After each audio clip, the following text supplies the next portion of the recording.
இயேசு கிறிஸ்துவில் எனக்கு பிரியமான சகோதர சகோதரிகளே, இந்த நாளை ஒரு ஜெபத்தோடு ஆரம்பிப்போம். என்றும் வாழும் இல்லாமல்ல இறைவா, உம்மை போற்றுகின்றோம், உம்மை புகழ்கின்றோம், ஆராதிக்கின்றோம். இன்றைக்கு எங்களுடைய நம்பிக்கை எப்படி இருக்க வேண்டும்? நாங்கள் ஆழமான நம்பிக்கை கொண்டு வாழ வேண்டும். அதுவும் தாழ்ச்சி உள்ளவர்களாக நாங்கள் இருக்க வேண்டும். அகந்தை, சுயநலம் போன்றவற்றை நாங்கள் அப்புறப்படுத்தி வைத்துவிட்டு நாங்கள் இறைவனின் பிள்ளைகள், தாழ்ச்சி நிறைந்தவர்கள், அன்போடு அனைவரையும் ஏற்று உபசரிக்கக்கூடியவர்கள் என்பதை நாங்கள் உள்ளார்ந்து உணர்ந்து வாழக்கூடியவர்களாகவும், உம்முடைய அன்பினை எங்கள் வாழ்வின் வழியாக பறைசாற்றக்கூடியவர்களாக நாங்கள் வாழ வேண்டிய அருள்வரத்தை எங்களுக்கு தந்தருளும். அதோடு இந்த நாளில் நாங்கள் சந்திக்க இருக்கின்ற ஒவ்வொரு மனிதருக்கும் எங்கள் வழியாக இறைவன் அருளையும் ஆற்றலையும் வழங்கவும், நாங்கள் சந்திக்கின்ற ஒவ்வொரு மனிதரும் துன்பத்தில் இருந்தால் இன்பத்தை காணவும், உள்ளத்தில் வேதனை இருந்தால் மகிழ்ச்சியை பெறவும் வேண்டி நாங்கள் அவர்களுக்காக ஜெபிக்கின்றோம். இறைவா, இந்த நாளையும் நான் ஆசீர்வதித்து எங்களையும் எங்கள் குடும்பத்தையும் எங்கள் நண்பர்களையும் உற்றார் உறவினர்களை ஆசீர்வதிக்க இந்த நேரத்தில் வேண்டி இந்த நாளை இனிதே துவங்குகின்றோம். நாங்கள் கேட்ட இந்த வரங்களை எல்லாம் எங்கள் ஆண்டவராய் கிறிஸ்து வழியாக மன்றாடுகின்றோம். ஆமென். அன்புக்குரியவர்களே, இந்த நாளிலே நாம் பார்க்க இருக்கின்ற நற்செய்தி மத்தேயு 8ஆம் அதிகாரம் இறை வார்த்தை 5 முதல் 11 முடிய. தாழ்ச்சி நிறைந்த நம்பிக்கை. தாழ்ச்சி என்றால் உடனடியாக நம்முடைய நினைவுக்கு வருவது அன்னை மரியாள். தன்னையே தாழ்த்தி, தன்னை பற்றி அக்கறைப்படாமல், தன்னுடைய உயிரை பற்றியோ, உடலை பற்றியோ, உணர்வை பற்றியோ, ஆசையை பற்றியோ, இன்பத்தை பற்றியோ அக்கறைப்படாமல் தன்னையே தாழ்த்தி இறைவனுக்காக முழுமையாக அர்ப்பணம் செய்தவர்தான் அன்னை மரியாள்.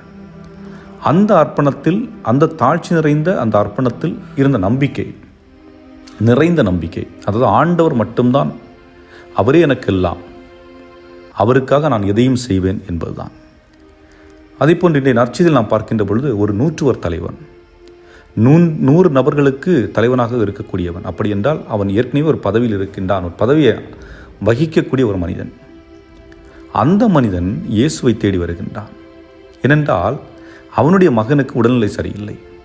எத்தனையோ மருத்துவர்களிடம் சென்றிருக்கலாம், பணம் அதிகமாக செலவு செய்திருக்கலாம், ஆனால் யாருமே நம்பிக்கை கொடுக்கவில்லை. அந்த சிறுவன், அவருடைய மகன் மீண்டெழுவான் என்ற நம்பிக்கை யாருமே கொடுக்கவில்லை.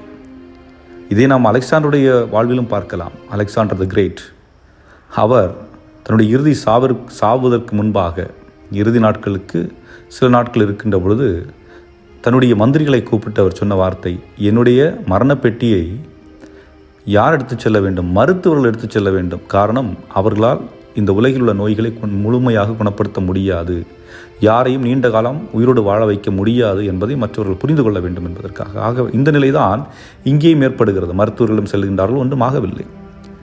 ஆகவே அந்த நபர் யார் மீது நம்பிக்கை வைக்கின்றார்? இயேசுவின் மீது நம்பிக்கை வைக்கின்றார்.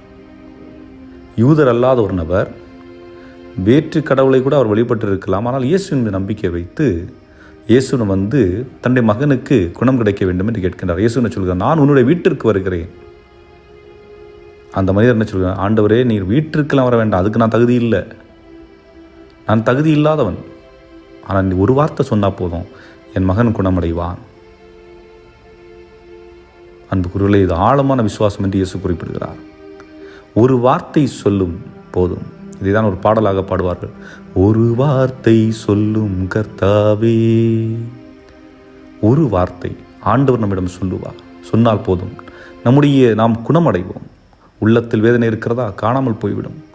உடலில் வேதனை இருக்கிறதா? காணாமல் போய்விடும்.